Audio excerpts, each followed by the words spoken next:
Hallelujah ന്യൂസിലേക്ക് എല്ലാ പ്രേക്ഷകർക്കും ഒരിക്കൽ കൂടെ സ്വാഗതം. ഇന്ന് എന്നോട് കൂടെ അതിഥിയായി പാസ്റ്റർ പി.ജി. മാത്യൂസ് ഉണ്ട്. അദ്ദേഹത്തിൻ്റെ ജീവിതാനുഭവങ്ങളുടെ ഒന്നാം ഭാഗം കഴിഞ്ഞ എപ്പിസോഡിൽ നമ്മൾ കേട്ടുകഴിഞ്ഞു. രണ്ടാം ഭാഗത്തിലേക്ക് പ്രവേശിക്കുകയാണ്. കഴിഞ്ഞ എപ്പിസോഡിൽ നമ്മൾ പറഞ്ഞ കാര്യങ്ങൾ ഒന്നുകൂടെ ചുരുക്കി ഞാൻ പറയട്ടെ. അദ്ദേഹം ഒരു മർത്തോമ പശ്ചാത്തലത്തിലാണ് ജനിച്ചു വളർത്തപ്പെട്ടത്.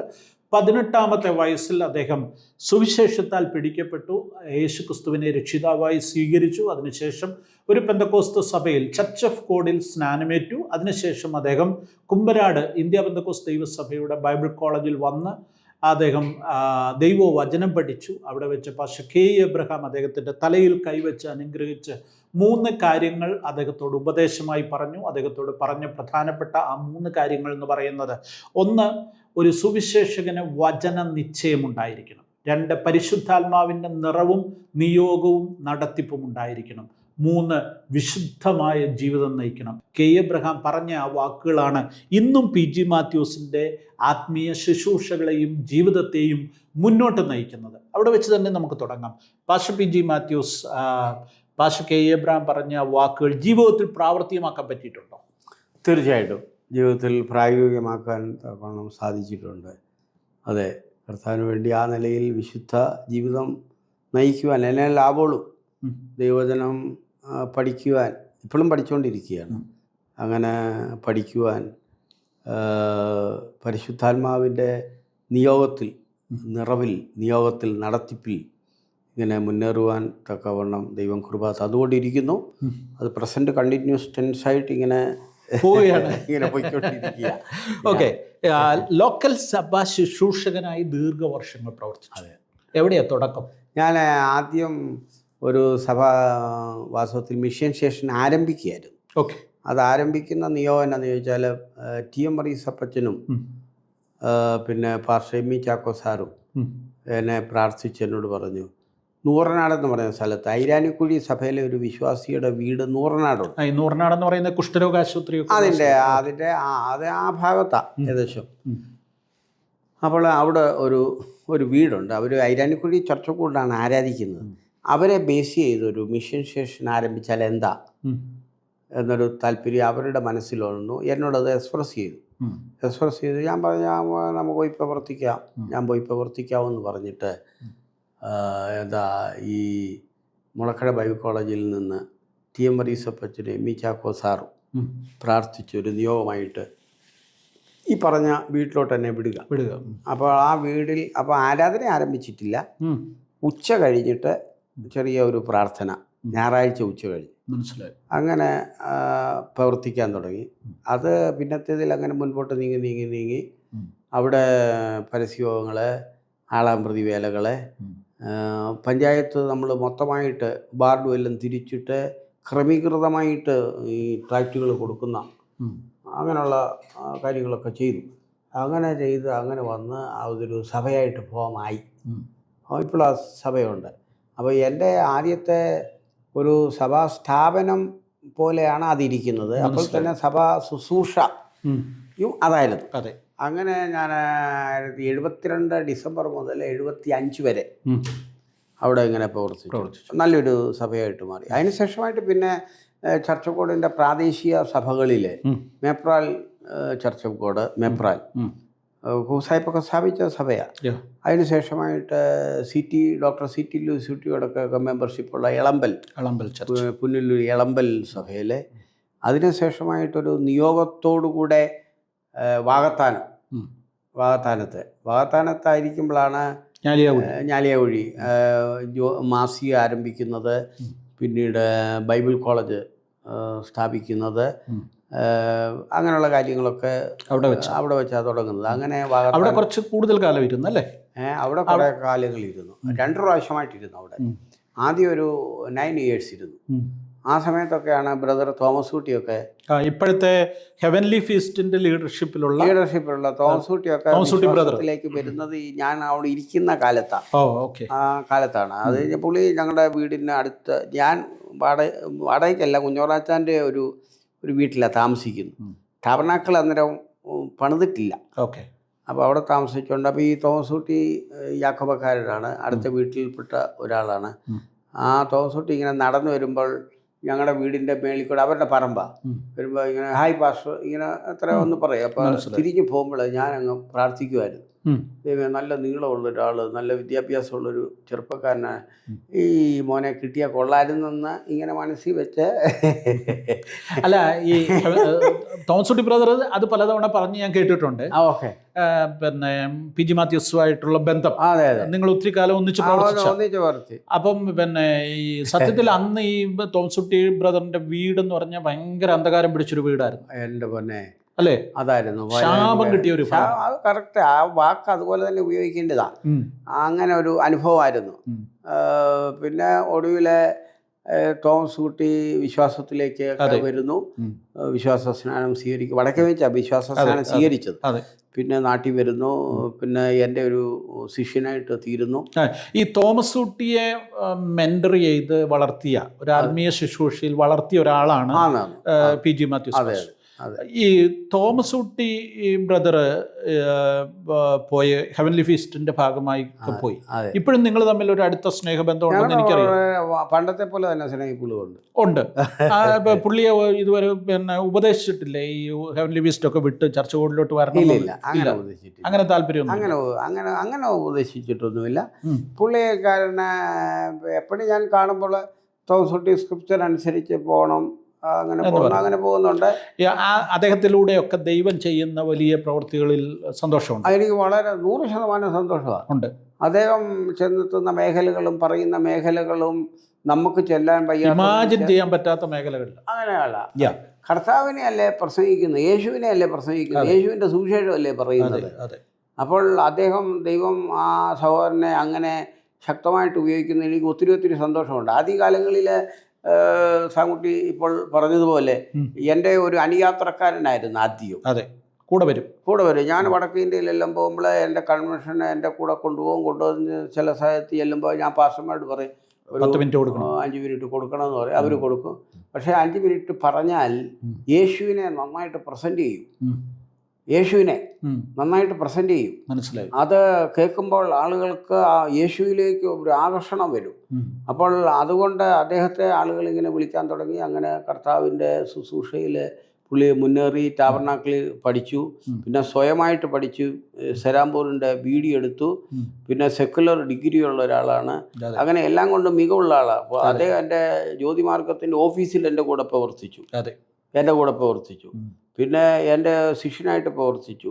അങ്ങനെ വ്യത്യസ്തമായിട്ടുള്ള നിലകളിൽ ഇങ്ങനെ പ്രവർത്തിച്ച ആളാണ്. ഇപ്പോഴും കർത്താവിൻ്റെ ശുശ്രൂഷയിൽ സത്യമായിട്ട് ആളുകളെ യേശുവിലേക്ക് നയിച്ചുകൊണ്ടിരിക്കുന്നു. അതിനകത്ത് നമുക്ക് സന്തോഷമാണ്. സഭയുടെ ചാർജ് അങ്ങോട്ട് പറഞ്ഞു വരുമ്പോഴാണ് ഈ അങ്ങനെ വാഗ്ദാനം സഭയിൽ ഇരുന്നു. പിന്നീട് തിരിച്ച് ഞാൻ വാര്യാപുരം മഴുക്കീർ സഭയിൽ പോയി. അന്ന് എൻ്റെ വീട്ടിൽ താമസിച്ചുകൊണ്ടാണ് പോയി. അതിനുശേഷം വാര്യാപുരം സഭയിൽ പോയി. വീണ്ടും മടങ്ങി വാഗ്ദാനത്ത് ചെന്നു. സഭാ ശുശ്രൂഷയിൽ ഇരിക്കുമ്പോഴാണ് അസിസ്റ്റന്റ് ഓവർസിയറായിട്ട് എനിക്ക് ഒരു നിയോഗം ലഭിക്കുന്നത്. അപ്പോൾ അന്നത്തെ പശ്ചാത്തലത്തിൽ ഈ അസിസ്റ്റന്റ് ഓവർസിയർക്കൊന്നും സഭാ ചാർജുകളില്ല, ഡിസ്ട്രിക്റ്റൊന്നുമില്ല. അങ്ങനെയാണ് ഞാൻ ലോക്കൽ സഭയുടെ ചാർജ് വിടുന്നത്. അങ്ങനെ ഒരു പശ്ചാത്തലത്തിൽ ആണ് ഞാനിങ്ങനെ വിടുന്നത്. ഈ ഇരുന്ന സ്ഥലങ്ങളിലൊക്കെയും സുവിശേഷീകരണത്തിൻ്റെ പ്രവർത്തനങ്ങളിൽ പരസ്യങ്ങൾ നടത്തുക, ട്രാക്ട് വിതരണം ചെയ്യുക, ഈ കാര്യങ്ങളൊക്കെ ചെയ്തുകൊണ്ടിരുന്നു.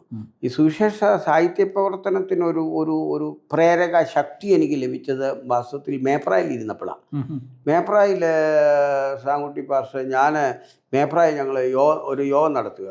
അപ്പോൾ ഒരു പ്രോഫിറ്റ് മിനിസ്ട്രി ഉള്ള വൈപ്പാപ്പച്ചൻ എന്ന് പറയുന്ന സംഭവം ശരിയായതുകൊണ്ട് എനിക്ക് പേരൊക്കെ പറയാമല്ലോ. വൈപ്പാപ്പച്ചൻ പാസ്റ്റർ എന്ന് പറയുന്ന അദ്ദേഹം വൈകിട്ട് ശുശ്രൂഷിക്കുന്നുണ്ട്. 1975 നൂറിനാട് വിട്ട് കഴിഞ്ഞ് അവിടെ ഇരിക്കുന്ന സമയത്ത് ഒരു പ്രാർത്ഥന നടക്കുക. അദ്ദേഹത്തെ ഗസ്റ്റായിട്ട് വിളിച്ചിട്ടുണ്ട്.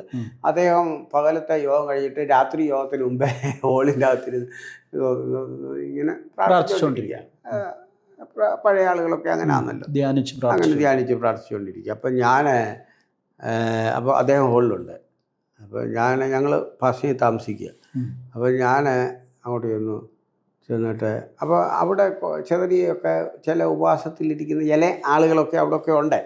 അങ്ങനെ നിൽക്കുന്ന ഒരാളാണ് ജോസഫ് പിയോ റോയി മേപ്രാൽ എന്ന് പറഞ്ഞ് റോയ് ഈ സാഹിബിന്റെ ജീവചരിത്രം. അതെ അതെ അതെ. ഇപ്പൊ ഫിലദൽഫിയയിലുള്ള CPA-കാരൻ Roy Mepral. You are right. ആ മോനുണ്ട്. ഇപ്പൊ അന്നത്തെ ഭാഷയിൽ പറയാ, ഇന്നത്തെ ഭാഷയിലൊക്കെ പറയാ അന്നത്തെ ആളിനെ കുറിച്ച്. ആ മോനെ ഉണ്ട്. പിന്നെ ജേക്കബ് ജോൺ, IPCയുടെ പ്രസിഡന്റിന്റെ ഭാര്യയുടെ ആങ്ങള സോമി മേപ്രാൽ എന്ന് പറഞ്ഞു. ഉമ്മൻ ഡൽഹിയിലുള്ള അത് തന്നെയാണ്. എല്ലാരെയും അറിയാം. ഇവർ രണ്ടുപേരും എന്റെ സ്നേഹിതരാ. ഓക്കെ ഓക്കെ ഓക്കെ, ഒത്തിരി സന്തോഷം. എൻ്റെ കൂട്ടുകാരൻ സാങ്കുട്ടിയുടെ കൂട്ടുകാരൻ, സാങ്കുട്ടിയുടെ കൂട്ടുകാരൻ കൂട്ടുകാരും, അങ്ങനെ നമ്മളുടെ പോക്ക്. അപ്പോൾ അങ്ങനെ അവരൊക്കെ ഇങ്ങനെ വിളിച്ച് നമുക്ക് പ്രാർത്ഥിക്കാന്നൊക്കെ പറഞ്ഞ് ഇദ്ദേഹത്തിൻ്റെ മുമ്പിൽ ഞാൻ പോയിരുന്നു. വിഷയം പറഞ്ഞില്ല, ഇന്ന വിഷയത്തിന് വേണ്ടി പ്രാർത്ഥിക്കണമെന്ന് പറഞ്ഞില്ല. പോയിരുന്ന് ഇരിക്കുകയും ഇദ്ദേഹം ആത്മാവിലൊന്ന് നിറഞ്ഞൊരു ദർശനം കാണുക. എന്നിട്ട് പറഞ്ഞു, ഞാൻ എന്നെ മാത്തുക്കുട്ടി എന്നാണ് പറയുന്നത്, മാത്തുക്കുട്ടി പാസ്റ്ററുടെ മുമ്പിൽ ഒരു ദർശനം കാണുന്നു പറഞ്ഞു. ഞാൻ പറയാൻ പറഞ്ഞു. മാത്തുക്കുട്ടി പാസ്റ്ററുടെ മുമ്പിൽ ഒത്തിരി ലഘുലേഖകളും പുസ്തകങ്ങളും ഞാനിങ്ങനെ കാണുക എന്ന് പറഞ്ഞു. ഈ വിഷയത്തിന് വേണ്ടി ഒന്നും പ്രാർത്ഥിച്ചില്ല, പുള്ളി ഒരു ദർശനമായിട്ട് ദർശനം കാണുക. ഞാൻ സാങ്കുട്ടിക്ക് അറിയാമല്ലോ, ജേർണലിസം പഠിച്ചതല്ല, എനിക്ക് അങ്ങനെ വലിയ വിദ്യാഭ്യാസമൊന്നുമില്ല, സാധാരണ ഒരു ഉപദേശി. അപ്പോൾ ഞാൻ ഏൽപ്പിച്ചു കൊടുത്ത് അങ്ങ് പ്രാർത്ഥിച്ചു. കർത്താവേ, ഈ ദൈവദാസൻ പറയുന്നത് പോലെ സംഭവിക്കട്ടെ. ഏൽപ്പിച്ചു കൊടുത്തിട്ട് പ്രാർത്ഥനയ്ക്ക് വളരെ പ്രത്യേകത ഉണ്ട് കേട്ടോ. നമ്മുടെ യോഗങ്ങളാണേലും ശുശ്രൂഷകളാണേലും അതെ, നമ്മളൊരു ദൂത് കേൾക്കുമ്പോൾ അതിന് നമ്മളെ തന്നെ സമർപ്പിക്കുന്നതിന് ഒരു വലിയ പ്രാധാന്യം. അത് വലിയ പ്രാധാന്യമാണ്. നമ്മളത് ഏറ്റെടുക്കുക, ആ വചനം ഏറ്റെടുക്കുക. അവനെ ഞാൻ ആ വചനം ഇങ്ങനെ ഏറ്റെടുത്ത് പ്രാർത്ഥിച്ചു. അതിനെ തുടർന്നാണ് യുവജ്യോതി എന്ന് പറഞ്ഞൊരു കയ്യെഴുത്ത് മാസിക തുടങ്ങി. ഏതാ, ഇതുകൊണ്ടല്ല തുടങ്ങിയത്. പക്ഷെ അന്നേരം ഈ റോയി മേപ്രാലിലും സോമിക്കും ഒത്തിരി ചെറുപ്പക്കാരുണ്ട്. ഒരു കയ്യെഴുത്ത് മാസിക, യുവജ്യോതി, യുവധ്വനി നല്ല പേര്. അപ്പോൾ അന്നേ കാലത്തല്ലേ പ്രിന്റിംഗ് ഒന്നുമില്ല, എഴുതും നല്ലോണമൊക്കെ വരച്ച് ഇവരൊക്കെ. അങ്ങനെ വരച്ച് ഒരു കുറേ കോപ്പികൾ എടുക്കും, കൊടുത്തിട്ട് മർത്തമ കോളേജ് തിരുവല്ല ലൈബ്രറിയിൽ, ചങ്ങനാശ്ശേരി SP കോളേജിൽ ഈ ലൈബ്രറിയിലെല്ലാം ഓരോ കോപ്പി ലൈബ്രറിയിലെല്ലാം കൊടുക്കും. അത് ലൈബ്രറീനെ കണ്ടിട്ട് അഡ്മിറ്റ് ചെയ്തിട്ട് പിന്നെ പബ്ലിക് ലൈബ്രറികളിൽ കുറച്ച് കോപ്പിയാണ്. നല്ല സാധനമായിരുന്നു. അപ്പോൾ സുവിശേഷ സംബന്ധമായ കാര്യങ്ങളാണ്, മനസ്സിലായി. ഇങ്ങനെ ഒക്കെ കാര്യങ്ങൾ അവരെ അതാണ് ഒരു സാഹിത്യ പ്രവർത്തനത്തിലേക്കുള്ള ഒരു എൻട്രി എന്ന് പറയുന്നത്. ഒരു എൻട്രിയാണ്. അങ്ങനെ വന്ന് ഈ അപ്പോൾ ദുബൈ പറഞ്ഞതുപോലെ ഈ പബ്ലിക് പരസ്യോഗ ശുശ്രൂഷകൾ നടക്കുന്നുണ്ട്, സഭാ ശുശ്രൂഷയോട് ചേർന്ന് ട്രാക്ട് വിതരണങ്ങൾ നടക്കുന്നുണ്ട്, ആളാമ്പ്രതി വേലകൾ നടക്കുന്നുണ്ട്. അത് പറയുമ്പം ഇച്ചിരി സബ്ജക്റ്റിൽ നിന്ന് വിട്ട് ചോദിക്കുകയാണ്, പിന്നീട് നമുക്ക് ചോദിക്കാൻ ഒരു അവസരം കിട്ടത്തില്ല. ഈ ലോക്കൽ സഭകളിലിരുന്നപ്പം ഈ കാര്യമായി പ്രശ്നങ്ങളുണ്ടായിട്ട് സഭ തകർന്നു പോകുമോ, അങ്ങനെ വല്ലതും സംഭവിച്ചിട്ടുണ്ടോ? ഞാനിത് സ്ഥലങ്ങളിലൊന്നും അങ്ങനെ ഉണ്ടായിട്ടില്ല. അങ്ങനെ ഉണ്ടാകത്തില്ലെന്ന് എനിക്കറിയാം അച്ഛൻ ഈ പറഞ്ഞു വരുമ്പോൾ. കാരണം ഒരു സജീവമായ സഭ എന്ന് പറയുമ്പോൾ ഞാൻ മനസ്സിലാക്കിയെടുത്തോളം ആ സഭയ്ക്ക് ഈ ഒരു സുവിശേഷീകരണ ലക്ഷ്യങ്ങളുണ്ടെങ്കിൽ, അതെ, പദ്ധതികളുണ്ടെങ്കിൽ, അവിടെ അങ്ങനെ പ്രവർത്തനങ്ങൾ നടക്കുന്നുണ്ടെങ്കിൽ അതൊരു മർമ്മം ഒരിക്കലും അവിടെ ഒരു പ്രശ്നം ഉണ്ടാകത്തില്ല. അവരെ പലവിധമായ കാര്യങ്ങൾക്ക് ഇൻവോൾവ് ആയിരിക്കും. അതെ, ഈ സഭയിലുള്ള ഓരോ കുടുംബവും ഓരോ വ്യക്തിയും ഈ സുവിശേഷീകരണ പ്രവർത്തനങ്ങളിൽ ഇൻവോൾവ് ആയി കഴിയുമ്പോൾ അവർക്കൊരു ലക്ഷ്യബോധം ഉണ്ടാവും. ഇപ്പോൾ ഒരു സാധാരണ മനുഷ്യന് തന്നെ ലക്ഷ്യബോധം ഉണ്ടെങ്കിലല്ലേ അവൻ്റെ ജീവിതം രക്ഷപ്പെടുത്തുള്ളൂ എന്ന് പറഞ്ഞതുപോലെ ഞാൻ മനസ്സിലാക്കിയ ഒരു അച്ഛൻ മർമ്മം എന്നുള്ള വാക്ക് ഉപയോഗിച്ചതുപോലെ ഞാൻ മനസ്സിലാക്കിയൊരു കാര്യം, ഒരു ലോക്കൽ സഭ പ്രശ്നങ്ങൾ ഉണ്ടാകാതിരിക്കാനുള്ള ഏറ്റവും നല്ല മാർഗം ആ സഭ എപ്പോഴും എൻഗേജ്ഡ് ആയിരിക്കും. You are right. അവരുടെ എനർജി യൂട്ടിലൈസ് ചെയ്യാനുള്ള വേദികൾ ഉണ്ടാകണം. അത് അവരിൽ തന്നെ നമുക്ക് പറ്റുന്ന ഏറ്റവും വലിയൊരു അപകടം, സഭ നമ്മളിതെല്ലാം കുറേ വർഷങ്ങളായിട്ട് കാണുന്നത് കൊണ്ട് മനസ്സിലാകുന്ന ഒരു കാര്യം കൂടെ അങ്ങ് പറയുക, പ്രേക്ഷകർക്കും അത് പ്രയോജനപ്പെടുമെന്നുള്ളതുകൊണ്ട്. ഇപ്പം പാസ്റ്റർ PG മാത്യൂസ് ഇരിക്കുന്ന ഒരു സഭ എന്ന് പറയുമ്പോൾ അവിടുത്തെ പാസ്റ്റർ ഇറങ്ങി പരസ്യവും നടത്തുന്നു, പാസ്റ്റർ ട്രാക്റ്റ് കൊടുക്കുന്നു, പാസ്റ്റർ വീട് സന്ദർശനം നടത്തി പുതിയ ആളുകളെ കണ്ടെത്താൻ ശ്രമിക്കുന്നു. ഓട്ടോമാറ്റിക്കായിട്ട് ആ സഭയിലെ ജനങ്ങളിൽ 10 പേരെങ്കിലും എന്ത് ചെയ്യും? കൂടെ വരും.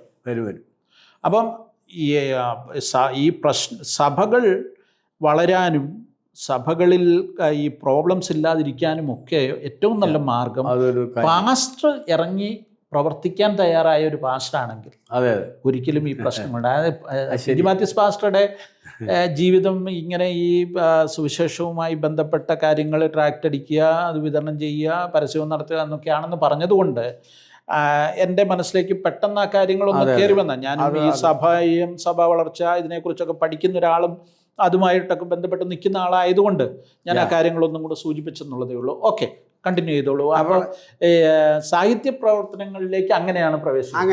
സാഹിത്യ പ്രവർത്തനത്തിലേക്ക് നമുക്ക് പിന്നീട് വരാം, കാരണം അത് വേറെ കുറച്ച് കാര്യങ്ങളോട് പറയേണ്ടതുണ്ട്. നമ്മൾ ഈ തോമസ് ഊട്ടിയിൽ നിന്നാണ് ഇങ്ങോട്ട് ഡൈവേർട്ട് ചെയ്തു പോയത്.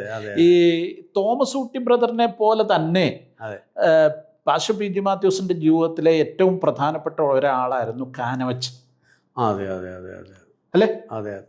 ഏറ്റവും തീർച്ചയായിട്ടും പ്രധാനപ്പെട്ട ഒരാളാണ്. അതെ. എങ്ങനെ നിങ്ങൾ തമ്മിലൊരു കണക്ഷൻ? ഞങ്ങൾ തമ്മിലുള്ള കണക്ഷൻ ആരംഭിക്കുന്നത്, ഞാൻ വാസ്തവത്തിൽ ആ കണക്ഷൻ നേരത്തെ കാനവച്ചനെ കുറിച്ച് അറിയാം എങ്കിലും ഞങ്ങൾ ഒത്തിരി അങ്ങ് ക്ലോസ് ആകുന്നത് വാസ്തവത്തിൽ വാകത്താനത്ത് വെച്ചാണ്. 1981 ഞാൻ ഈ വാകത്താനത്ത് ചെന്ന് ചാർജ് എടുക്കുന്നത്. ആ സമയം മുതൽ ഒത്തിരി അങ്ങ് അടുത്ത് ഇടപെടുന്നത്. അതിന് മുൻപേ ഉള്ള കാര്യം എന്ന് പറയുന്നത്, അദ്ദേഹം എന്നെ മുളക്കര ബൈബിൾ കോളേജിൽ പഠിപ്പിച്ചിട്ടുണ്ട്. അന്ന് എൻ്റെ മുൻപിൽ അദ്ദേഹം ഒരു സ്പിരിച്വൽ മെൻറ്ററായിട്ട് അദ്ദേഹത്തിൻ്റെ വാക്കുകളെല്ലാം എനിക്ക് അനുഭവപ്പെടുന്നുണ്ട്. അദ്ദേഹത്തിൻ്റെ വാക്കുകളും കാര്യങ്ങളൊക്കെ ആ സിംപ്ലിസിറ്റി, വെച്ചുകെട്ടുകളൊന്നും ഇല്ലാതെ സ്വാഭാവികതയിൽ, നാച്ചുറാലിറ്റിയിൽ ഇങ്ങനെ സംസാരിക്കുന്ന ഇടപെടുന്നതും മനസ്സിലായി. അപ്പോൾ അത് ഒരു പ്രത്യേകമായിട്ട് തനതായ വേറിട്ട എല്ലാം കൊണ്ടും എക്സാംപ്ലറിയായ ഒരു ശബ്ദമായിരുന്നു. അച്ഛൻ്റെ ശബ്ദവും അച്ഛൻ്റെ എഴുത്തുകളും പറച്ചിലും എല്ലാം അങ്ങനെ തന്നെയായിരുന്നു. അപ്പോൾ ക്ലാസ്സിൽ വെച്ച് തന്നെ എനിക്ക് അദ്ദേഹത്തോട് പ്രത്യേക ഒരു മമത ഉണ്ട്. മുളക്കര ബൈബിൾ കോളേജ് പഠിക്കുന്ന കാലത്ത് തന്നെ ഉണ്ട്. അപ്പോൾ അത് അങ്ങനെ ഇരിക്കുന്ന സന്ദർഭത്തിൽ വാകത്താനത്ത് വന്നപ്പോഴത്തേന് ഈ ജ്യോതിമാർഗം മാസിക ആരംഭിക്കുന്ന ഒരു കാര്യത്തിലേക്ക് വന്നപ്പോൾ അദ്ദേഹം എഡിറ്ററായല്ലോ. എഡിറ്ററായപ്പോഴത്തേന് ആഴ്ചയിൽ ഒരിക്കൽ കാണുന്ന ഒരു ഇതായി. തന്നെയല്ല, സാങ്കുട്ടിയോട് മുമ്പ് ഞാൻ പറഞ്ഞതുപോലെ ഒത്തിരി സുവിശേഷ യോഗങ്ങൾ എനിക്ക് ഇങ്ങനെ ഉണ്ടല്ലോ, വീട്ടുമുറ്റത്ത് കൺവെൻഷനും കാര്യങ്ങളെല്ലാം ഒത്തിരി പ്രോഗ്രാമുണ്ട്. അതിന് മിക്ക പ്രോഗ്രാമിനും അച്ഛനുണ്ട്. അച്ഛനെ വിളിക്കും. അപ്പോൾ അങ്ങ് ഞങ്ങൾ സജീവം എന്ന് പറഞ്ഞാൽ, ഞാനിപ്പോൾ അങ്ങ് പറയുകയാണ്, സാധാരണ ആളുകളെക്കാളും ഒത്തിരി ഞങ്ങൾ ഇഴയടുപ്പം അങ്ങായി, പല നിലകളിൽ അങ്ങായി. അപ്പോൾ അദ്ദേഹത്തിൻ്റെ ആ നിലയിൽ ഞങ്ങളായി. അപ്പോൾ അദ്ദേഹം ഈ ജ്യോതിമാർഗത്തിൻ്റെ എഡിറ്ററാകുന്നു.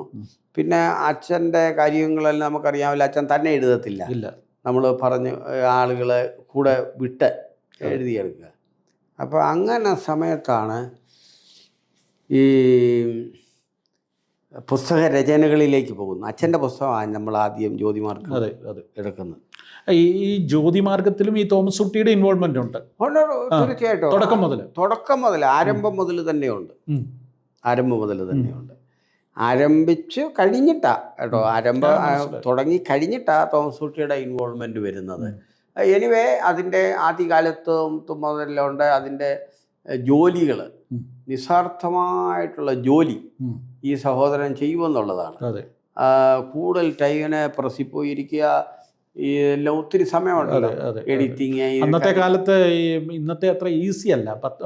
ഒരു മാസിക ഇറക്കാന്ന് പറഞ്ഞാൽ അച്ചു നിരത്തി എടുത്തു പിടിച്ചു ഒത്തിരി പണികളാണ്. പിന്നെ ഞങ്ങൾ അന്ന് കാലത്ത് ചെയ്യുന്നത് ഈ നല്ല നല്ല സാധനങ്ങളാണ് ഇറക്കിക്കൊണ്ടിരുന്നത്. സാങ്കുട്ടിക്ക് അറിയാവുന്ന പോലെ സാങ്കുട്ടിയുടെ സ്നേഹിതര്, പഴയ സ്നേഹിതർ എൽ സാംസാറ്, JC Dev, doctor Thomas N Mathew, ഇവരെ കൊണ്ടൊക്കെ എഴുതിക്കുന്നു. അപ്പോൾ നല്ല സാധനങ്ങളാണ് ഇറക്കുന്നത്. അപ്പോൾ അന്നേരം നമ്മൾ കൊണ്ടുവന്ന് ഈ കടകളിൽ മാപ്രസിദ്ധികൾ തൂക്കിയിടുമല്ലോ. അതെ, അങ്ങനൊരു പരിപാടി എനിക്കുണ്ട്. ചെയ്യുമായിരുന്നു. അത് ചങ്ങനാശ്ശേരിയിലും കോട്ടയത്തും ഈ മാപ്രസിദ്ധീകരണങ്ങൾ അത് എന്താ ഈ വിലയ്ക്ക് കൊടുക്കുക എന്നുള്ള ആശയത്തിലല്ല, അല്ല, പ്രചരണം. നമ്മുടെ ഒരെണ്ണം കൂടെ അവിടെ കിടക്കട്ടെ. അങ്ങനെ റെയിൽവേ സ്റ്റേഷനിലെ സത്യത്തിൽ ഈ കേരളത്തിലെ അല്ല, എനിക്ക് ഒത്തിരി ദുഃഖം തോന്നിട്ട് ഞാൻ എന്നെ തന്നെ കുറ്റപ്പെടുത്തുന്ന ഒരു കാര്യമാണ്. നമ്മളെല്ലാം ഈ സാഹിത്യ പ്രവർത്തനം, ക്രിസ്തീയ സാഹിത്യ രംഗത്ത് സുവിശേഷവും പ്രചരണത്തിലും അല്ലെങ്കിൽ പത്രപ്രവർത്തകരും ഒക്കെ ആയിട്ട് പ്രവർത്തിക്കുന്നു. പല നിലകളിൽ അച്ഛൻ പാസ്റ്ററും കൂടെ ആയിരുന്നു. നമ്മൾ ഒന്നിച്ച് സഹകരിച്ച് ഒത്തിരി കാര്യങ്ങളിൽ പ്രവർത്തിച്ചു. പക്ഷേ നമുക്ക് ഈ സെക്കുലർ വേൾഡിൽ പ്രസൻറ്റ് ചെയ്യാൻ പറ്റിയ ഒരു പ്രസിദ്ധീകരണം ഉണ്ടാക്കാൻ നമുക്ക് സാധിച്ചില്ല. നല്ല ഭാഷയിൽ പ്രസന്റബിളായ നിലയിൽ ഒരു പ്രസിദ്ധീകരണം ഉണ്ടാക്കാൻ നമുക്ക് സാധിച്ചില്ല എന്നുള്ളത് നമ്മുടെയൊക്കെ പരാജയം. തീർച്ചയായിട്ടും പല കാരണങ്ങൾ, നമുക്ക് ന്യായീകരണങ്ങൾ ഒത്തിരി കാണും. പണമില്ലായിരുന്നു, സാഹചര്യങ്ങളില്ലായിരുന്നു, അല്ലെങ്കിൽ ഒത്തിരി കാര്യങ്ങൾ കാണും, സഭയുടെ സപ്പോർട്ടില്ലായിരുന്നു, ഇതൊക്കെ ശരിയാ. എങ്കിലും നമ്മളാണ് അതിനകത്ത് കുറ്റക്കാരൻ. നമുക്ക് അങ്ങനെ ഒരു ദർശനം ഉണ്ടായിരുന്നെങ്കിൽ സാധിച്ചു പോയത്. ആ കാലത്താണ് പിന്നെ VMR സാറുമായിട്ടുള്ള അതെ, അതിലേക്കാണ് നമ്മൾ അടുത്ത് വരുന്നത്. ഈ കാനവച്ചൻ്റെ കാര്യം ഒന്നും കൂടെ പറഞ്ഞു. ഈ കാനവച്ചനുമായിട്ടുള്ള ആ ബന്ധം പിന്നെ നിങ്ങൾ തമ്മിൽ ഒരു ഇഴപിരിയാനാകാത്ത ഒരു ബന്ധമായിട്ട് മാറി അല്ലേ? അതെ. ഓക്കെ. ഈ കാനവച്ചനെ സംബന്ധിച്ചിടത്തോളം കാനവച്ചൻ്റെ പ്രസംഗങ്ങൾ ആയിരക്കണക്കിന് ആളുകളെ സ്വാധീനിച്ചിട്ടുണ്ട്.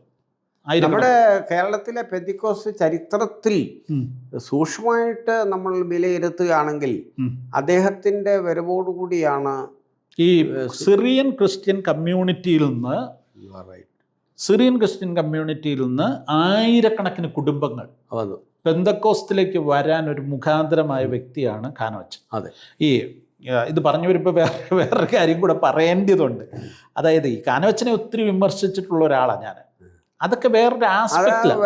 അപ്പോൾ തന്നെ അദ്ദേഹത്തിൻ്റെ കോൺട്രിബ്യൂഷനെ നമുക്ക് എന്ത് ചെയ്യാൻ ഒക്കത്തില്ല. ഒരു പെന്തക്കോസ്തിൻ്റെ വളർച്ചയിൽ കാനവച്ചൻ നൽകിയ ഒരു കോൺട്രിബ്യൂഷനെ നമുക്ക് തള്ളിക്കളയാൻ ഒക്കത്തില്ല. കുപ്പായമൂരി വന്ന് അദ്ദേഹത്തിൻ്റെ ജീവിതകാലം മുഴുവൻ എന്തിനു വേണ്ടി അദ്ദേഹം ഇറങ്ങിത്തിരിച്ചോ അതേ ആശയത്തിൽ നിന്ന് ആയിരക്കണക്കിന് കുടുംബങ്ങളെ സ്വാധീനിച്ച് അല്ലേ? അതൊരു പിന്നെ വളരെ അപ്പോൾ തന്നെ അദ്ദേഹത്തിൻ്റെ ഈ വിമർശനാത്മകമായ ഒരു ചില കാര്യങ്ങൾ ഉള്ളിൽ കയറി കഴിഞ്ഞാൽ പിന്നെ പുള്ളി വളരെ അതിലങ്ങ് എന്ത് ചെയ്തിരുന്നു, വളരെ കടിച്ചു പിടിച്ച് അതിൽ തന്നെ തൂങ്ങിക്കിടന്ന് വിമർശിക്കുന്ന ഒരാളുമായിരുന്നു. അപ്പം ഞാൻ ആ കാര്യം സന്ദർഭവശാൽ പറഞ്ഞെന്നുള്ളതേ ഉള്ളൂ. പിന്നെ അപ്പോൾ കാനവച്ചനുമായിട്ടുള്ള ഒരു ബന്ധം അത് ജ്യോതിമാർഗത്തിൻ്റെ എഡിറ്ററായും പിന്നെ ഒന്നിച്ചുള്ള ശുശ്രൂഷകളായും ഒക്കെ വന്നു. അതുമാത്രമല്ല, നിങ്ങൾ ഒന്നിച്ചാണ് ഈ ചർച്ച് ബോർഡിൻ്റെ ഒരു വിഭജന കാര്യത്തിലേക്ക് വരുമ്പോൾ ഉള്ളത്. അത് അടുത്ത എപ്പിസോഡിൽ നമുക്ക് പറയാം. എന്നാൽ ഈ കാലഘട്ടത്തിൽ തന്നെയാണ് ഈ VM മാത്യു സാറുമായിട്ടുള്ള ബന്ധം വരുന്നത്.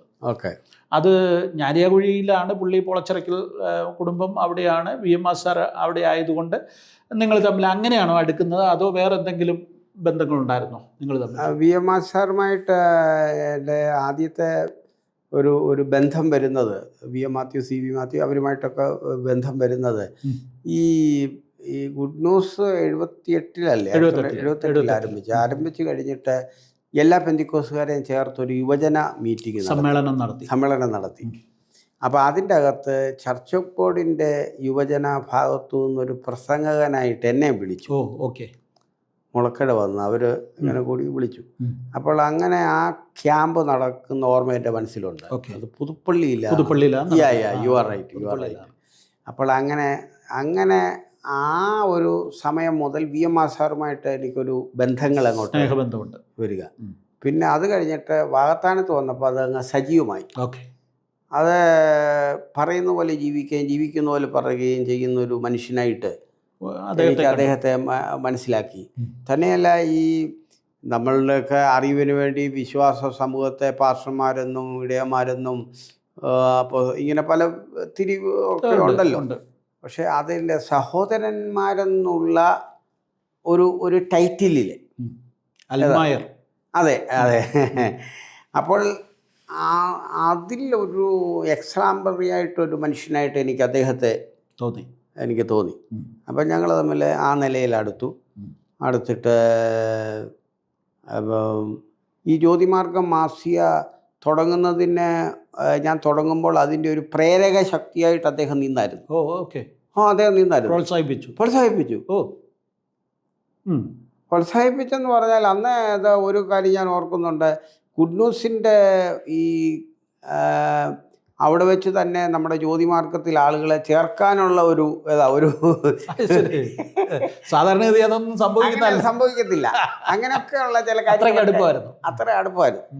അങ്ങനെ വന്നിട്ട് ഈ പഴയ കാര്യങ്ങളൊക്കെ അദ്ദേഹം പഴയ പെന്തിക്കോസിൻ്റെ പഴയ കാര്യങ്ങളൊക്കെ ഓരോ വിശ്വാസികളുടെ കാര്യങ്ങളും ദൈവത്തിൻ്റെ ഇടപെടലുകളൊക്കെ അവർക്കുണ്ടായതിനെക്കുറിച്ചൊക്കെ പറയുമ്പോൾ ഞാൻ വളരെ കാതോർക്കുമായിരുന്നു.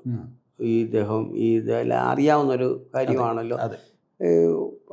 അപ്പോൾ അങ്ങനെ അദ്ദേഹവുമായിട്ടുള്ള ആ ബന്ധത്തിലെ വാസ്തവത്തിലൊരു ടീം വർക്കായിരുന്നു. അപ്പോൾ ആ സമയത്താണ് ഞാൻ സാങ്കുട്ടിയുമായിട്ടൊക്കെ കണ്ടുമുട്ടുന്നത്. സാങ്കുട്ടി, എലന്തൂർ അച്ചുകുഞ്ഞ്, പിന്നെ നമ്മുടെ റസല് തുടങ്ങിയ ആളുകളെ. അപ്പോൾ നമ്മൾ ഓർക്കുന്നുണ്ടല്ലോ, നമ്മൾ പെന്തിക്കോസ് PPA-യുടെ ഇങ്ങനെ പെന്തിക്കോസ് അസോസിയേഷൻ ആരംഭിക്കുമ്പോൾ തന്നെ മാസാറുണ്ട് അതിനകത്ത്, അല്ലേ? നേതൃത്വം. അത് സത്യത്തിൽ ഒരു വലിയ മൂവ്മെന്റ് പോലെയായിരുന്നു, അല്ലേ? കേരളത്തിലെ ഇന്ത്യയിലെ പെന്തിക്കോസ് മൂവ്മെന്റിൽ വലിയൊരു മൂവ്മെന്റ് ആയിരുന്നു. ഐക്യമായിട്ടുള്ള ഒരു പ്രസ്ഥാനമായിരുന്നു. പ്രസ്ഥാനം എന്ന് പറഞ്ഞാൽ ഈ ആളുകൾ ഒത്തിരി പേരില്ലെങ്കിലും വളരെ അതൊരു വലിയ ഈ മാധ്യമ രംഗത്തുള്ള ആളുകളുടെ എല്ലാം ചേർന്നുള്ള ഒരു മാത്രമല്ല, അതിൽ വെറും മലയാളികൾ മാത്രമൊന്നും അല്ലായിരുന്നു. ഓൾ ഇന്ത്യ ലെവലിൽ ഈവൻ മിസോറാമിൽ അതൊക്കെ ഈ തലമുറകൾ അറിയേണ്ടതാ. അതൊക്കെ ഈ തലമുറകൾ അറിയേണ്ട വ്യത്യസ്തമായിട്ടുള്ള ഇന്ത്യയിലെ പല സംസ്ഥാനങ്ങളിൽപ്പെട്ട ആളുകൾ. എനിക്ക് പ്രസ് അസോസിയേഷന്റെ ഒരു അവാർഡ് കിട്ടി, ആദ്യമായിട്ട് എൻ്റെ ജീവിതത്തിൽ കിട്ടുന്ന അവാർഡ്. ആ അവാർഡ് ഞാൻ വാങ്ങുന്നത് ഡൽഹിയിൽ വെച്ചാണ്. അങ്ങനെയാണ് ഞാൻ ആദ്യമായിട്ട് ഡൽഹിയിൽ പോകുന്നത്. അപ്പൊ അന്ന് വിൻസെന്റ് സൈനാൻ പിന്നെ ഹിസ്റ്റോറിയൻ പുള്ളി വന്നിട്ടുണ്ട്. അതെ വന്നപ്പോൾ നമ്മള് കുപ്പനാട്ട് വന്നപ്പോൾ നമ്മള് ഒരുമിച്ച് അങ്ങനെ വളരെ എന്താ പറയുന്നത്, ഈ ഒരു ഇന്റർനാഷണൽ ഓർഗനൈസേഷന്റെ ഭാഗമായിട്ട് പെന്തിക്കോസ് അസോസിയേഷനെ കൊണ്ടുപോകുന്നതിൽ VMR സാറും സെക്രട്ടറി എന്നുള്ള നിലയിൽ PG മാത്യു സാറും വഹിച്ച പങ്ക് സത്യത്തിൽ അത് ഈ കേരള പെന്തിക്കോസ് ചരിത്രത്തിലെ ഒരു നിർണായകമായ കാര്യമായിരുന്നു.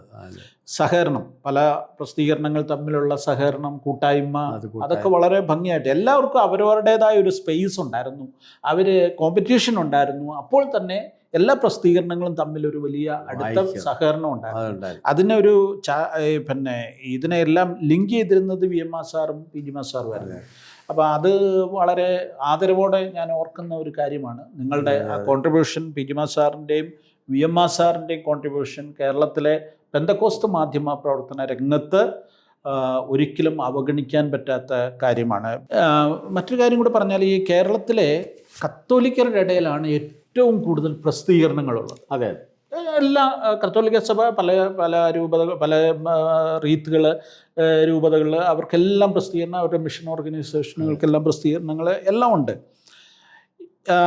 അതേപോലെ തന്നെ കേരളത്തിലെ പെന്തക്കോസ് കത്തോലിക്കർ കഴിഞ്ഞാൽ പെന്തക്കോസ് കമ്മ്യൂണിറ്റിയിൽ എന്തുമാത്രം പ്രസിദ്ധീകരണങ്ങളായിരുന്നു. അതിൻ്റെ ഒരു കാലഘട്ടം ഉണ്ടായിരുന്നു. നമ്മളീ പറയുന്ന പെന്തക്കോസ് അസോസിയേഷൻ്റെ ഒരു കാലഘട്ടം എന്ന് പറഞ്ഞാൽ നൂറുകണക്കിന് എന്ന് പറയത്തക്ക നിലയിൽ പ്രസിദ്ധീകരണങ്ങൾ ചെറുതും വലുതുമായിട്ടുള്ളതെല്ലാം ഉള്ള കാലഘട്ടമായിരുന്നു. എന്നാൽ ഇപ്പോൾ വന്നിട്ട് അതെല്ലാം നിന്നുപോയി.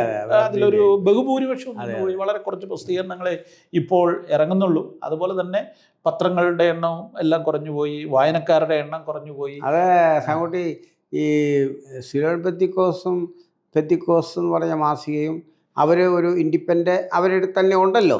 എന്നാലും ആ കാലത്ത് ഒന്നിച്ചായിരുന്നു. അതൊരു പ്രധാനപ്പെട്ട കാര്യം ഞാൻ ഓർക്കുന്നുണ്ട്. അതായത് ഈ TPM ചർച്ചുമായിട്ട് മറ്റു പെന്തക്കോസ്ത് സഭകൾക്ക് സഹകരണം ഇല്ല, അവരാരുമായിട്ട് സഹകരിക്കാറില്ല. അങ്ങനെയുള്ള TPM പോലും അവരുടെ പെന്തക്കോസ്ത് എന്ന് പറയുന്ന പ്രസിദ്ധീകരണം അതെ, ഈ പ്രസ് അസോസിയേഷനിലെ ഒരു മെമ്പർ അംഗമായിരുന്നു. ഇതിനപ്പുറമായിട്ടൊരു കാര്യം പറയാനില്ല. ഇല്ല. അപ്പൊ തന്നെ നമുക്ക് മനസ്സിലാക്കാൻ പറ്റും ഈ പെന്തക്കോസ്ത് പ്രസ് അസോസിയേഷൻ എത്ര ശക്തമായിരുന്നു, എത്രത്തോളം അതിന് ആഴത്തിൽ വേരുകളാഴ്ത്താൻ സാധിച്ചു, എത്രത്തോളം പരസ്പരമുള്ള ബന്ധങ്ങൾ, സഭകൾ തമ്മിലുള്ള ബന്ധത്തിനും സഹകരിച്ചുള്ള പ്രവർത്തനങ്ങൾക്കും അതൊരു മുഖാന്തരമായി മാറി എന്നുള്ളത് വലിയ വലിയ വലിയ കാര്യമായിട്ട് ഞാൻ കരുതുന്നു. അത് നിന്നുപോയതിൽ നമുക്കെല്ലാവർക്കും വലിയ സങ്കടകരമായ വിഷമകരമായ കാര്യമാണത്. നമ്മുടെ ഈ കൊച്ചു കൊച്ചു പൊളിറ്റിക്സിൻ്റെ ഭാഗമായിട്ട് അതൊന്നു പോയാൽ പെന്തക്കോസ്ത് പ്രസിദ്ധീകരണങ്ങൾ തമ്മിലുള്ള പ്രശ്നമൊന്നും അല്ല, അതൊക്കെ വേറെ ചില കാരണങ്ങളാൽ ഒക്കെ വന്നുപോയ തകർച്ചകളാണ്. ഓക്കെ, അത് നിലച്ചുപോയി. പിന്നീട് ഇപ്പം നമ്മൾ വീണ്ടും പിന്നെ ഒരു പുനർജീവനം പോലെ നമ്മൾ ക്രൈസ്തവ പ്രസിദ്ധീകരണങ്ങളെല്ലാം കൂടെ എല്ലാവരുടെയും കൂടെ ഒരു കൂട്ടായ്മ. അത് സാറ് ഓർക്കുന്നുണ്ടോ? അത് എവിടുന്ന് ആരംഭിച്ചത്? ഞാൻ ഇവിടെ വന്ന് കേറുമ്പോ എനിക്ക് ആ ഒരു പിക്ചറാ എൻ്റെ മനസ്സിൽ വരുന്നത്. ഓക്കെ, ഈ വീട്ടിൽ ഇനിഷ്യേറ്റീവ് എടുത്ത് ഇത് പണ്ട് നമുക്ക് ഇങ്ങനെ ഒരു സംഭവം ഉണ്ടായിരുന്നല്ലോ. കുറേ വർഷങ്ങൾ, അതായത് പ്രേക്ഷകർ മനസ്സിലാക്കേണ്ട ഒരു കാര്യം, കുറേ വർഷങ്ങൾ ഈ പെന്തക്കോസ്ത് പ്രസ് അസോസിയേഷൻ്റെ പ്രവർത്തനങ്ങൾ നിലച്ചുപോയി. അങ്ങനെ നിലച്ചുപോയി ഇരുന്നപ്പോൾ എനിക്ക് തോന്നുന്നു കോവിഡിന് മുമ്പ് ഒരു ജനുവരി മാസത്തിൽ കുമ്പനാട് കൺവെൻഷൻ ഇടയ്ക്കൊരു ദിവസം എനിക്ക് തോന്നി ഇങ്ങനെ നമ്മൾ പല പ്രസിദ്ധീകരണങ്ങൾ, പല സഭകൾ ഒന്നും ഒരു പരസ്പര ബന്ധമില്ലാതെ പോകുമ്പോൾ എല്ലാവരെയും കൂടെ ഒന്ന് വിളിച്ചു കൂട്ടിയാലോ എന്ന് ചിന്തിക്കുകയും ഞാൻ എൻ്റെ വീട്ടിൽ ഒരു പരീക്ഷണാർത്ഥത്തിൽ ഒരു രാത്രി കുമ്പനാട് കൺവെൻഷൻ്റെ ഒരു ദിവസം രാത്രി എല്ലാവരെയും വിളിച്ചു കൂട്ടി നമ്മൾ കുറേ 10-60 പേര് അന്ന് ഇവിടെ കൂടി. അങ്ങനെയാണ് വീണ്ടും ക്രൈസ്തവ അല്ലെങ്കിൽ പെന്തക്കോസ്ത് മാധ്യമ പ്രവർത്തകരുടെ ഒരു കൂട്ടായ്മ വീണ്ടും ആരംഭിക്കുന്നത്. അത് വലിയൊരു ദൈവത്തിന്റെ ഒരു നിയോഗം തന്നെയായിരുന്നു. അതെ, അത് കാരണം നമ്മൾ ഈ മുടങ്ങിക്കിടന്ന ഒരു കാര്യത്തെ, ഒരു ആശയത്തെ, ഒരു സംസ്കാരത്തെ, ഒരു വേദിയെ തിരിച്ച് അങ്ങനെ കൊണ്ടുവരാൻ ചാങ്കുട്ടിക്ക് അത് ദൈവത്തിന്റെ ആത്മാവ് തന്നെയാണ് ഉദ്യോഗിക്കുന്നത്. അല്ല, എന്നെ സംബന്ധിച്ചിടത്തോളം അതിനകത്ത് എനിക്ക് വേറെ ഇൻട്രസ്റ്റുകളൊന്നും ഇല്ലായിരുന്നു. അതുകൊണ്ടാണ് ഞാൻ അതിൻ്റെ ഒഫീഷ്യലായിട്ട് ഒന്നും വരാം. കാരണം എന്നെ സംബന്ധിച്ചിടത്തോളം എനിക്ക് സെക്രട്ടറി ആകുക, പ്രസിഡന്റ് ആകുക, ഇതൊന്നും എൻ്റെ ഒരു ലക്ഷ്യങ്ങളിൽപ്പെട്ട കാര്യങ്ങളല്ല. പക്ഷെ ഒരു കൂട്ടായ്മ എല്ലാവരുമായിട്ട് ഉണ്ടെങ്കിൽ അത് കുറെ കൂടെ നല്ലതാണല്ലോ എന്ന് അത് നമ്മളത് പറഞ്ഞു വരുമ്പോൾ അതിനകത്ത് പല പേരുകൾ പറയുന്ന കൂട്ടത്തിൽ നമ്മൾ പലരുടെയും പേരുകളൊക്കെ പറയേണ്ടതുണ്ട്. അതായത് TS ബാലനെ പോലുള്ള ആളുകളുടെ പേരൊക്കെ പറയേണ്ടതുണ്ട്. പക്ഷെ ഞാൻ ആ നെഗറ്റീവ് കാര്യങ്ങളിലേക്ക് പോകുന്നില്ല. എങ്ങനെയാണ് ഇത് തകർന്നു പോയെന്നുള്ളതിനെ കുറിച്ച് അതിലേക്ക് ഞാൻ പോകുന്നില്ല. എന്തായാലും ഇപ്പോൾ ആ നിലയിൽ എല്ലാ പെന്തക്കോസ്ത് സഭകളുടെയും മായി ബന്ധപ്പെട്ട് നിൽക്കുന്ന പ്രസിദ്ധീകരണങ്ങൾ, മാധ്യമപ്രവർത്തകർ എല്ലാവരും തമ്മിൽ പണ്ടത്തെ പോലെ അത്ര സജീവമല്ലെങ്കിൽ പോലും നമുക്ക് എടുത്തു പറയത്തക്കോണം, അഭിമാനിക്കത്തക്കോണം ഒരു വേദിയായിട്ടാണ് പോകുന്നത്. അത് പോകുന്നുണ്ട്. വർഷത്തിലൊരു കോമൺ മീറ്റിംഗ് നമ്മൾ നടത്തുന്നുണ്ട്. ആ മീറ്റിംഗ് വളരെ ഭംഗിയായിട്ട് മുന്നോട്ട് കൊണ്ടുപോകാൻ സാധിക്കുന്നുണ്ട്. നമ്മൾ ആ കാര്യത്തിൽ നമ്മുടെ ഷിബു മുള്ളുംകാട്ടിലിനെയും പിന്നെ അതിൻ്റെ പ്രസിഡന്റ് ആയിരിക്കുന്ന പിന്നെ അച്ചാനെയും സജി കാതേട്ടനെയും ഒക്കെ അഭിനന്ദിക്കേണ്ടതുണ്ട്. ഇവരെല്ലാം സജീവമായി പ്രവർത്തിക്കുന്നുണ്ട്. വളരെ ഭംഗിയായിട്ട് ഇത് മുന്നോട്ട് കൊണ്ടുപോകാൻ സാധിക്കട്ടെ എന്ന് ഞാൻ പ്രാർത്ഥിക്കുന്നു. ഈ എപ്പിസോഡ് നമ്മൾ ഇവിടെ വെച്ച് അവസാനിപ്പിക്കുകയാണ്. എന്നാൽ പാസ്റ്റർ PG മാത്യൂസിന് പറയുവാനുള്ള ദീർഘമായ കാര്യങ്ങൾ ഇനിയും കിടക്കുകയാണ്. അത് എത്രത്തോളം പറയാൻ പറ്റും എന്ന് എനിക്കറിയത്തില്ല. ഏതായാലും അടുത്തൊരു എപ്പിസോഡിൽ നമ്മൾ കേൾക്കുവാൻ പോകുന്ന ഒരു കാര്യം, ചർച്ച് ബോർഡ് പ്രസ്ഥാനവുമായി ബന്ധപ്പെട്ട് ഒരു വലിയ ഫ്രിക്ഷൻ ഉണ്ടായ ഒരു കാലഘട്ടം ഉണ്ടായിരുന്നു. ഈ ആശയപരമായ വിയോജിപ്പ്, അത് വ്യക്തിപരമായ ചില വ്യക്തികളുടെ തമ്മിലുള്ള വിയോജിപ്പ്, ഇതെല്ലാം ആയിട്ട് ചർച്ച് ബോർഡ് പ്രസ്ഥാനം രണ്ടായി വിഭജിക്കപ്പെട്ടു പോയൊരു കാലഘട്ടം. അങ്ങനെ വിഭജിക്കപ്പെട്ടു പോയൊരു കാലഘട്ടം, അതിനുശേഷം സഭ വീണ്ടും ഒന്നായി മാറി എന്നുള്ളതാണ് ഇതിനകത്ത് ഏറ്റവും ശുഭകരമായ ഒരു കാര്യം. അതായത് ഒരു കാലഘട്ടത്തിൽ ഭിന്നതയുണ്ടായി. സഭകളിലെ എല്ലാ കാലഘട്ടങ്ങളിലും അഭിപ്രായ വ്യത്യാസങ്ങൾ ഉണ്ടാകാറുണ്ട്. അപ്പോൾ ആ അഭിപ്രായ വ്യത്യാസങ്ങളിൽ അങ്ങനെ തന്നെ തുടർന്നു പോവുകയല്ല, പിന്നീട് എന്ത് ചെയ്തു, അതൊരു യോജിപ്പിലേക്ക് എത്തി. ആ കഥകളെല്ലാം അടുത്ത എപ്പിസോഡിൽ നമുക്ക് കേൾക്കാം. PG മാത്യു സാറ് ആ കാര്യങ്ങൾ നമ്മളോട് തുറന്നു പറയുന്നതായിരിക്കും.